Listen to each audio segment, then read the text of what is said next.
En este episodio nos sumergiremos en una pregunta que parece simple, pero encierra un misterio fascinante. ¿Por qué un avión, por más veloz y sofisticado que sea, nunca podrá alcanzar el espacio? Empecemos la aventura. Para comenzar, debemos entender qué es un avión y cómo funciona. Un avión es una máquina diseñada para volar dentro de la atmósfera terrestre. Sus alas generan sustentación gracias al flujo de aire que pasa sobre ellas, creando una diferencia de presión que mantiene el avión en el aire. Sus motores, ya sean turbinas o pistones, queman combustible mezclado con oxígeno atmosférico para producir empuje. Todo en el diseño de un avión está pensado para aprovechar la presencia de aire, desde la aerodinámica de sus alas hasta la combustión en sus motores. Sin aire, no hay vuelo. Y aquí aparece el primer límite. El espacio es un vacío, un lugar donde no existe atmósfera. Sin aire, las alas no generan sustentación y los motores no pueden funcionar. Esa es la primera razón fundamental por la que un avión no puede llegar al espacio. Pero vayamos más allá. La atmósfera terrestre no desaparece de golpe, sino que se va haciendo cada vez más tenue a medida que ascendemos. A unos 10 kilómetros de altura, donde vuelan los aviones comerciales, el aire ya es mucho más delgado que al nivel del mar. Y por eso los aviones necesitan cabinas presurizadas y motores adaptados. A 20 kilómetros, el aire es tan escaso que solo aviones experimentales como el U-2 o el SR-71 han podido operar, y aún así con enormes dificultades. A 30 kilómetros, prácticamente no hay aire suficiente para mantener la sustentación, y a 100 kilómetros, en la llamada línea de Kármán, considerada la frontera del espacio, el aire es inexistente. Ningún avión puede volar allí porque simplemente no hay nada que lo sostenga. Es como intentar nadar en un lugar sin agua. El medio que hace posible el movimiento ya no existe. Ahora pensemos en la velocidad necesaria para alcanzar el espacio. Para entrar en órbita alrededor de la Tierra, un objeto debe viajar a unos 28,000 kilómetros por hora. Los aviones más rápidos jamás construidos, como el SR-71 Blackbird, alcanzan velocidades cercanas a los 3,500 kilómetros por hora. Incluso los aviones experimentales hipersónicos apenas superan los 7,000 kilómetros por hora. Estamos hablando de una diferencia abismal. Los aviones no están diseñados para alcanzar las velocidades orbitales necesarias. Sus materiales, sus motores y su estructura no soportarían las fuerzas y temperaturas extremas que implican esas velocidades. Los cohetes, en cambio, están diseñados específicamente para generar esa aceleración brutal, llevando consigo enormes cantidades de combustible y oxidante para lograr escapar de la gravedad terrestre. La gravedad es otro factor clave. Los aviones no luchan directamente contra la gravedad. La sustentación de sus alas equilibra el peso del avión y le permite mantenerse en el aire. Pero para llegar al espacio, no basta con equilibrar la gravedad. Hay que vencerla.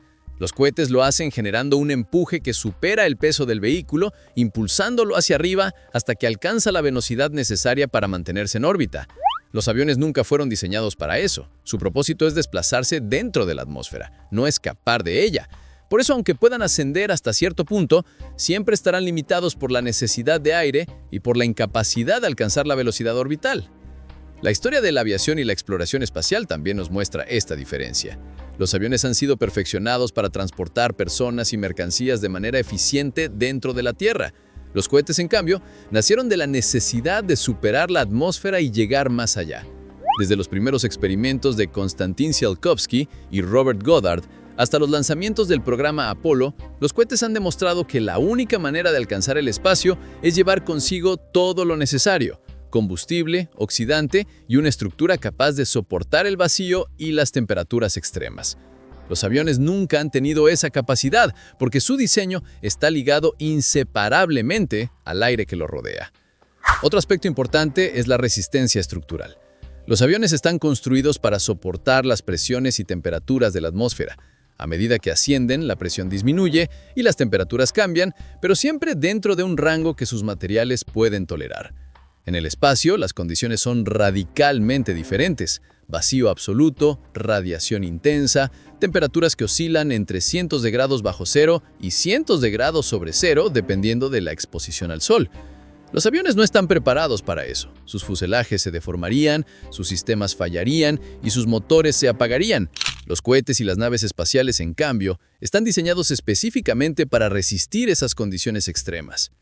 La comparación entre aviones y cohetes también los lleva a reflexionar sobre la naturaleza del vuelo. Volar dentro de la atmósfera es aprovechar un medio que ya existe, el aire.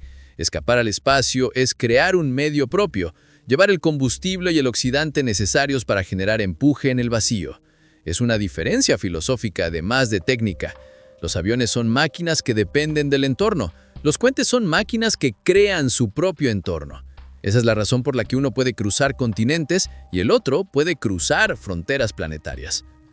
Ahora bien, existen proyectos que han intentado combinar ambas tecnologías. Los aviones cohete, como el X-15, lograron alcanzar altitudes cercanas a los 100 kilómetros, rozando la frontera del espacio. Pero aún ellos dependían de motores cohete, no de motores de avión. El X-15 no era un avión convencional, era una máquina híbrida diseñada para experimentar con vuelos suborbitales, y aunque logró hazañas impresionantes, nunca pudo entrar en órbita. Eso demuestra que, aunque se pueden crear vehículos que se acerquen al espacio, la transición final siempre requiere tecnología de cohetes. En este punto, es importante aclarar que el espacio no comienza en un lugar fijo, sino que es una convención. La línea de Kármán, a 100 kilómetros de altura, es el límite aceptado internacionalmente. Pero la atmósfera se extiende mucho más allá, aunque cada vez más tenue. Algunos satélites orbitan a 200 o 300 kilómetros, donde todavía hay trazas de aire. Sin embargo, para efectos prácticos, a partir de los 100 kilómetros ya hablamos de espacio, y ningún avión ha llegado allí por sí mismo. Los que lo han intentado han necesitado motores cohete, lo que confirma que la aviación convencional no puede cruzar esa frontera. La fascinación por el espacio ha llevado a muchos a preguntarse si algún día podremos construir aviones que lleguen allí. La respuesta es que, mientras dependan del aire para volar, no será posible. Podremos construir aviones más rápidos, más eficientes, capaces de alcanzar mayores altitudes, pero nunca podrán escapar de la atmósfera. Para eso necesitamos cohetes, o tecnologías futuras que aún no existen. Quizá algún día inventemos motores que no dependan del aire y que puedan funcionar tanto dentro como fuera de la atmósfera. Pero hasta entonces, la diferencia seguirá siendo clara. Los aviones son para la Tierra, los cohetes son para el espacio. Este guión no busca desmerecer la aviación, sino resaltar sus límites y mostrar la grandeza de la exploración espacial. Los aviones han transformado el mundo, conectando culturas y economías, haciendo posible que millones de personas viajen cada día. Los cohetes, en cambio, han abierto la puerta al universo, permitiéndonos explorar la Luna, Marte y más allá. Cada uno tiene su propósito, y entender sus diferencias nos ayuda a apreciar mejor la maravilla de la tecnología humana. En conclusión, un avión no puede llegar al espacio porque depende del aire para volar, porque no puede alcanzar la velocidad orbital necesaria, porque no está diseñado para resistir las condiciones extremas del vacío y porque su propósito es otro. El espacio está reservado a los cohetes, máquinas que llevan consigo todo lo necesario para desafiar la gravedad y el vacío. Esta es la explicación científica, pero también es una reflexión sobre los límites y las posibilidades de la humanidad.